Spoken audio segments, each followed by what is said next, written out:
Hi, everybody. This is Miss Leah. Over the next couple of weeks, I'm going to be reading to you The One and Only Ivan. As many of you know, it is one of my absolute favorite books. It is the story of a gorilla named Ivan who lives in a zoo-themed mall. And this story is told from the view of Ivan. And I hope you all enjoy it as much as I do. So, Miss Leah's got her tea, and I'm ready to go. Grab a snack, and let's get going. The One and Only Ivan by Katherine Applegate.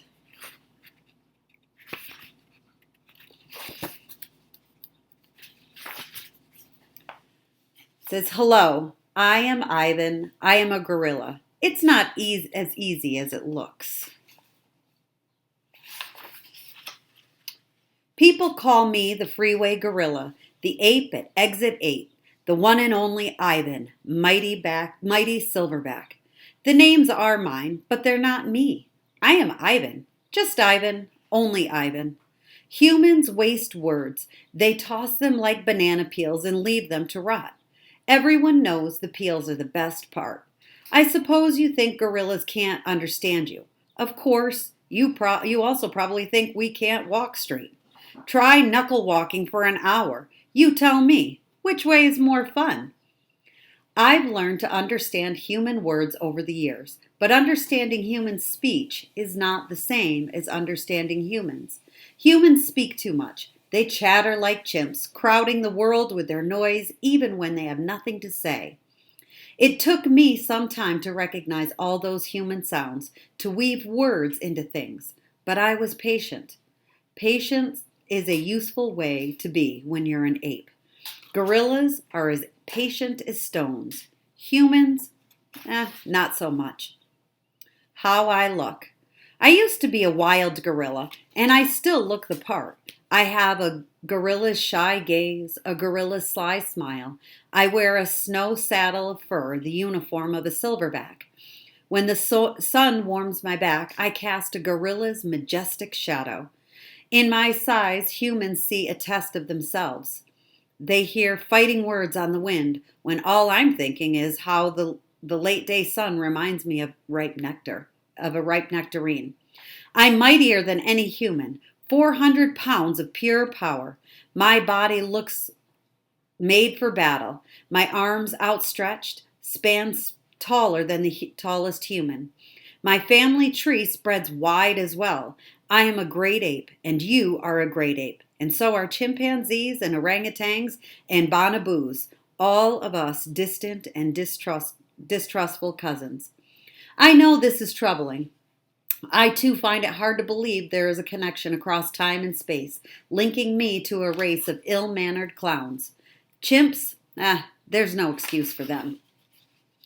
The Exit 8 Big Top Mall and Video Arcade. I live in a human habitat called the Exit 8 Big Top Mall and Video Arcade. We are conveniently located off of I-95 with shows at 2, 4, and 7, 365 days a year. Max says that when he answers the trilling telephone. Mac works here at the mall. He is the boss. I work here too. I am the gorilla. At the Big Top Mall, a creaky music carousel spins all day, and monkeys and parrots live amid the merchants. In the middle of the mall is a ring with benches where humans can sit on their rumps while they eat soft pretzels. The floor is covered with sawdust made of dead trees. My domain is at one end of the ring. I live here because I am too much gorilla and not enough human. Stella's domain is next to mine. Stella is an elephant. She and Bob, who is a dog, are my dearest friends. At present, I do not have any gorilla friends. My domain is made of thick glass and rusty metal and rough cement. Stella's domain is made of metal bars. The sun bear's domain is wood. The parrot's is wire mesh.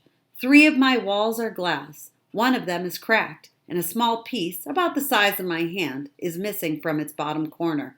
I made the hole with a baseball bat Mac gave me for my 6th birthday. After that, he took the bat away, but he let me keep the baseball that came with it. The jungle scene is painted on one of my domain walls. It has a waterfall without water, and flowers without scent, and trees without roots. I didn't paint it, but I enjoy the way the shapes flow across my wall, even if it isn't much of a jungle. I am lucky my domain has 3 windowed walls. I can see the whole mall and a bit of the world beyond. The frantic pinball machines, the pink billows of cotton candy, the vast and treeless parking lot. Beyond the lot is a freeway where cars stampede without end. A giant sign at its edge beckons them to stop and rest like gazelles at a watering hole. The sign is faded, the colors bleeding, but I know what it says. Mac reads it aloud. Mac reads its words aloud one day. Come to the Exit 8 Big Top Mall and Video Arcade, home of the one and only Ivan, mighty Silverback. Sadly, I cannot read, although I wish I could. Reading stories would make a fine way to fill up my empty hours. Once, however, I was able to enjoy a book left in my domain by one of my keepers. It tasted like termite. The freeway billboard has a drawing of Mac in his clown clothes and Stella on her hind legs and an angry animal with fierce eyes and unkempt hair. That animal is supposed to be me, but the artist made a mistake. I am never angry. Anger is precious. A silverback uses anger to maintain order and warn his troop of danger. When my father beat his chest, it was to say, beware, listen, I am in charge. I am angry to protect you, because that is what I was born to do. Here in my domain, there is no one to protect. The littlest big top on earth. My neighbors here at the Big Top Mall know many tricks. They are an educated lot, more accomplished than I am. One of my neighbors plays baseball, although she is a chicken. Another drives a fire truck, although he is a rabbit. I used to have a neighbor, a sleek and thoughtful seal, who could balance a ball on her nose from dawn till dusk. Her voice was like the throaty bark of a dog chained outside on a cold night. Children wished on pennies and tossed them into her plastic pool. They glowed at the bottom like flat copper stones. The seal was hungry one day, or bored, perhaps, so she ate 100 pennies. Mac said she'd be fine. He was mistaken. Mac calls our show the littlest big top on earth. Every day at 2, 4, and 7, humans fan themselves, drink sodas, applaud. Babies wail. Mac, dressed like a clown, pedals on a tiny bike. A dog named Snickers rides on Stella's back. Stella sits on a stool. It is a very sturdy stool. I don't do any tricks. Mac says it's enough for me to be me. Stella told me that some circuses move from town to town. They have humans who dangle on ropes twining from the tops of tents. They have grumbling lions with gleaming teeth and a snaking line of elephants, each clutching the limp tail in front of her. The elephants look far off into the distance so that they won't see the humans who want to see them. Our circus doesn't migrate.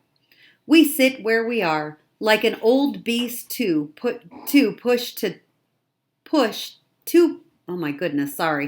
sit where we are, like an old beast too tired to push on. After our shows, humans forge through the stores. A store is where humans buy things they need to survive. At the Big Top Mall, some stores sell new things. Things like balloons and t-shirts and caps to cover the gleaming heads of humans. Some stores sell old things that smell dusty and damp and long forgotten. All day I watch humans scurry from store to store. They pass their green paper, dry as old leaves and smelling of a thousand hands, back and forth and back again. They hunt frantically, stalking, pushing, grumbling. Then they leave, clutching bags filled with things, bright things, soft things, big things. But no matter how full the bags, they always come back for more. Humans are clever indeed. They spin pink clouds you can eat. They build domains with flat waterfalls, but they are lousy hunters. Gone. Some animals live privately, unwatched, but that is not my life. My life is flashing lights and pointing fingers and uninvited visitors. Inches away, humans flatten their little hands against the wall of glass that separates us. The glass says, you are this and we are that, and that is how it will always be. Humans leave fingerprints behind, sticky with candy, slick with sweat. Each night, a weary man comes to wipe them away. Sometimes I press my nose against the glass. My nose print, like your fingerprint, is the first and last and only one. The man wipes the glass, and then I am gone. Here in my domain, I do not have much to do. You can only throw so many me balls at humans before you get bored. A me ball is made by rolling up dung until it's the size of a small apple, then letting it dry. I always keep a few on hand. Ugh. For some reason, my visitors never seem to carry any. In my domain, I have a tire swing, a baseball, a tiny plastic pool filled with dirty water, and even an old TV. I have a stuffed toy gorilla, too. Julia, the daughter of the weary man who cleans the mall each night, gave it to me. The gorilla has empty eyes and floppy limbs. But I sleep with it every night. I call it Not Tag. Tag was my twin sister name. Julia is 10 years old. She has hair like black glass and a wide half-moon smile. She and I have a lot in common. We are both great apes, and we are both artists. It was Julia who gave me my first crayon, a stubby blue one, slipped through the broken spot in my glass along with a folded piece of paper. I knew what to do with it. I'd watch Julia draw. When I dragged the crayon across the paper, it left a trail in its wake, like a slithering blue snake. Julia's drawings are wild with color and movement. She draws things that aren't real. Clouds that smile and cars that swim. She draws until her crayon breaks and her paper rips. Her pictures are like pieces of a dream. I can't draw dreamy pictures. I never remember my dreams, although I sometimes awaken with my fists clenched and my heart hammering. My drawings seem pale and timid next to Julia's. She draws the idea in her head. I draw the things in my cage, simple items that fill my day. An apple core, a banana peel, a candy wrapper. I often eat my subjects before I draw them. But even though I draw the same things over and over again, I never get bored with my art. When I am drawing, that's all I think about. I don't think about where I am, about yesterday or tomorrow. I just move my crayons across the paper. Humans don't always seem to recognize what I've drawn. They squint, they cock their heads, murmur. I'll draw a banana, a perfectly lovely banana, and they'll say, "It's a yellow airplane." Or, "It's a duck without wings." That's all right. I'm not drawing for them. I'm drawing for me. Mac soon realized that people will pay for a picture made by a gorilla, even if they don't know what it is. Now I draw every day. My work sells for $20 a piece, $25 with frame, at the gift shop near my domain. If I get tired and need a break, I eat my crayons. Shapes in clouds. I think I've always been an artist. Even as a baby, still clinging to my mother, I had an artist's eye. I saw shapes in the clouds and sculptures in the tumbled stones at the bottom of a stream. I grabbed at colors, the crimson flower just out of reach, the ebony bird streaking past. I don't remember much about my early life, but I do remember this. Whenever I got the chance, I would dip my fingers into cool mud and use my mother's back for a canvas. She was a patient soul, my mother. Imagination. Someday, I hope I can draw the way Julia draws, imagining worlds that don't yet exist. I know what most humans think. They think gorillas don't have imaginations. They think we don't remember our past or ponder our futures. Come to think of it, I suppose they have a point. Mostly I think about what is, not what could be. I've learned not to get my hopes up. The loneliest gorilla in the world. When the Big Top Mall was first built, it smelled of new paint and fresh hay, and humans came to visit from morning till night. They drifted past my domain like logs on a lazy river. Lately, a day might go by without a single visitor. Max says he's worried. He says I'm not cute anymore. He says, Ivan, you've lost your magic, old guy. You used to be a hit.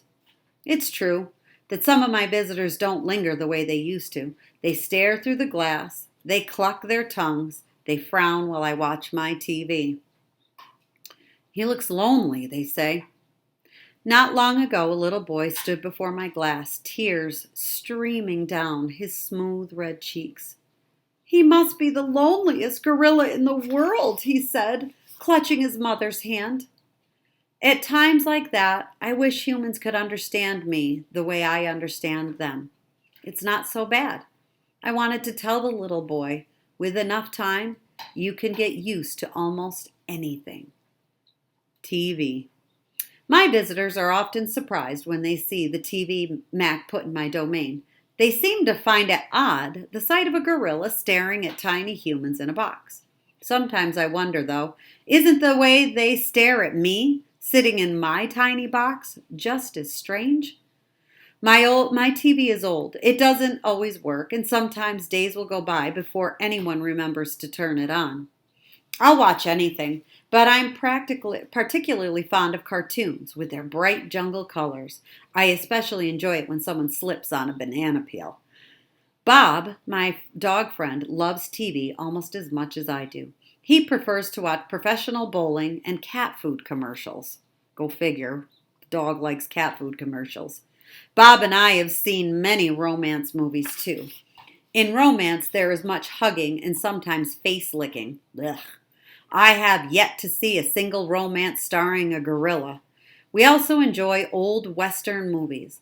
In a Western, someone always says, this town ain't big enough for the both of us, Sheriff. In a Western, you can tell who the good guys are and who the bad guys are, and the good guys always win. Bob says Westerns are nothing like real life. The Nature Show. I have been in my domain for 9,855 days alone. For a while, when I was young and foolish, I thought I was the last gorilla on earth.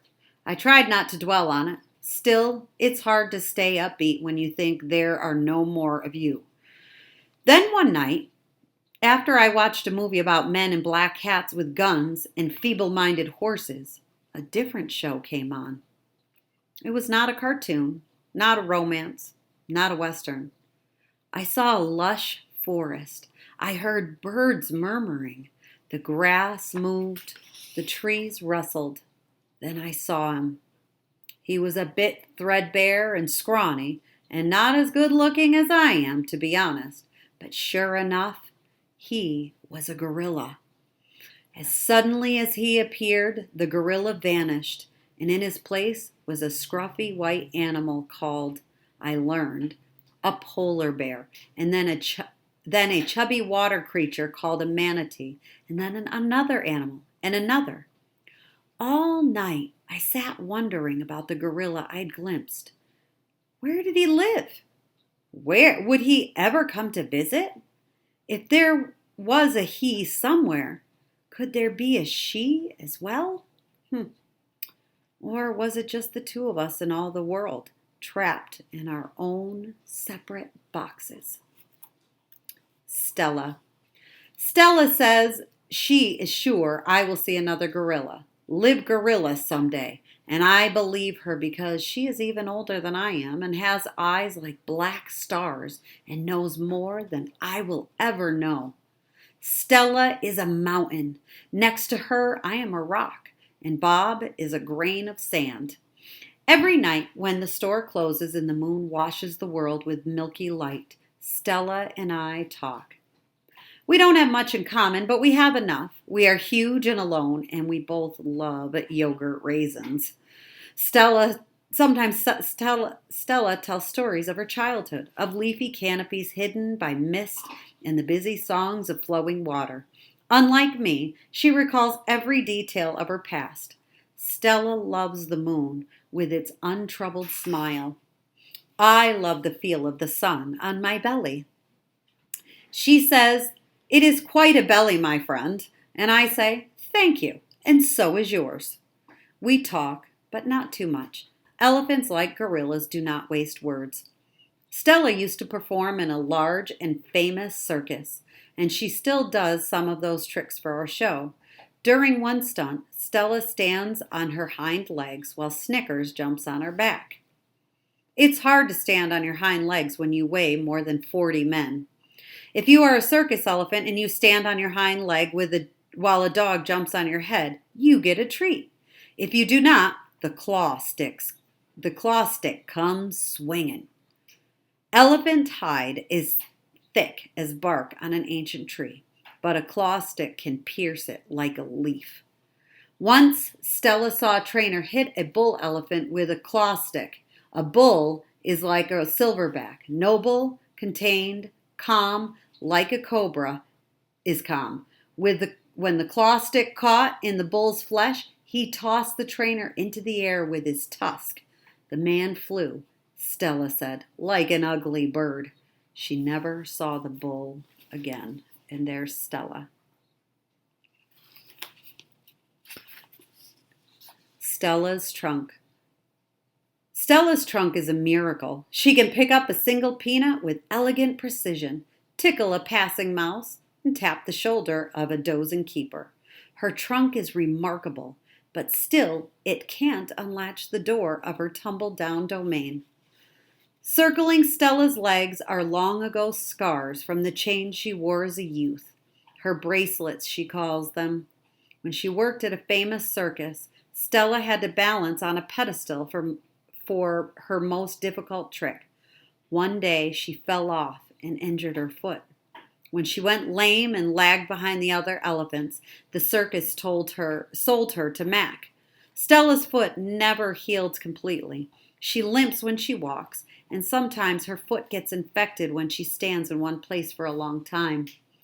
Last winter, Stella's foot swelled to twice its normal size. She had a fever, and she lay on the damp, cold floor of her domain for 5 days. They were 5 very long days. Even now, I'm not sure she's completely better. She never complains, though, so it's hard to know. At the Big Top Mall, no one bothers with iron shackles. A bristly rope tied to a bolt in the floor is all that's required. They think I'm too old to cause trouble, Stella says. Old age, she says, is a powerful disguise. A plan. It's been 2 days since anyone's come to visit. Mac is in a bad mood.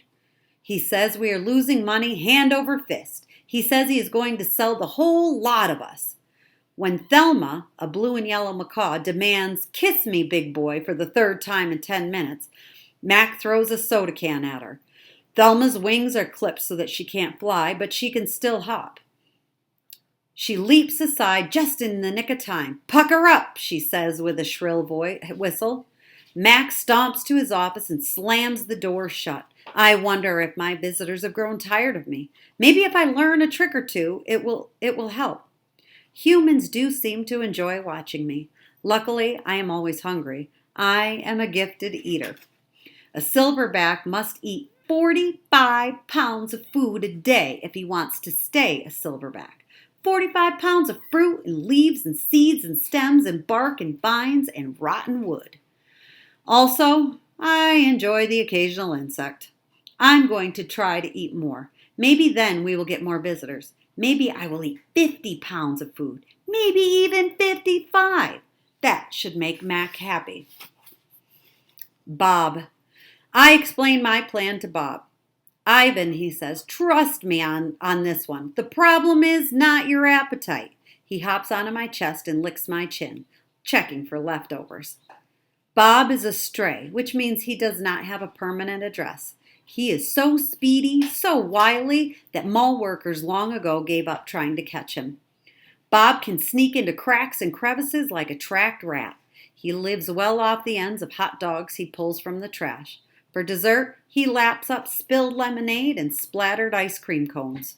I've tried to share my food with Bob, but he is a picky eater and says he prefers to hunt for himself. Bob is tiny, wiry, and fast like a barking squirrel. He is nut-colored and big-eared. His tail moves like weeds in the wind, spiraling, dancing. Bob's tail makes me dizzy and confused. It has meanings within meanings, like human words. I am sad, it says. I am happy, it says. Beware, I am tiny, but my teeth are sharp. Gorillas don't have any use for tails. Our feelings are uncomplicated. Our rumps are unadorned. Bob used to have 3 brothers and 2 sisters. Humans tossed them out of a truck onto the freeway when they were a few weeks old. Bob rolled into a ditch. The others did not. And there's Bob. Isn't he cute?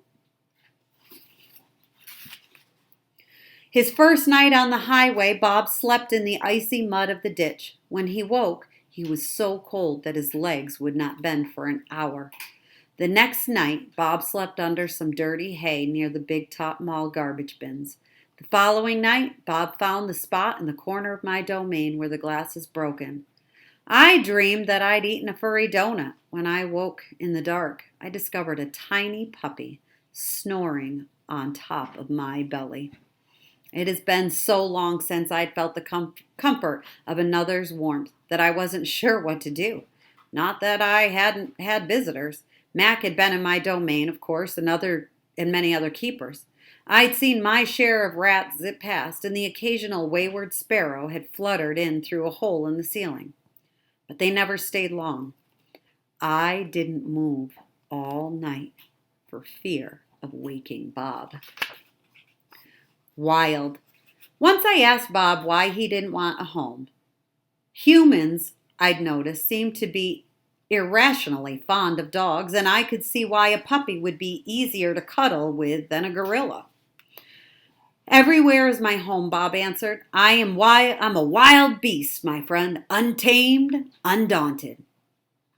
I told Bob he could work in the shows like Snickers, the poodles who ride Stella. Bob said Snickers sleeps on a pink pillow in Mac's office. He said she eats foul-smelling meat from a can. He made a face. Blech. His lips curled, revealing tiny needles of teeth. Poodles, he said, are parasites. Picasso. Mac gives me a fresh crayon, a yellow one, and 10 pieces of paper. Time to earn your keep, Picasso, he mutters. I wonder who this Picasso is. Does he have a tire swing like me? Does he ever eat his crayons?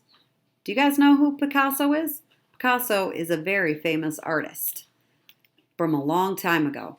I know I have lost my magic, so I try my very best. I clutch the crayon and I think.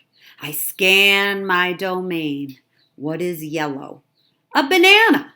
I draw a banana. The paper tears, but only a little. I lean back and Mac picks up the drawing. Another day, another scribble, he says. 1 down, 9 to go. What else is yellow, I wonder, scanning my domain. I draw another banana, and then I draw 8 more. So we're going to stop there for today, and I hope you join me again to continue our story, the one and only Ivan. Enjoy your night, you guys.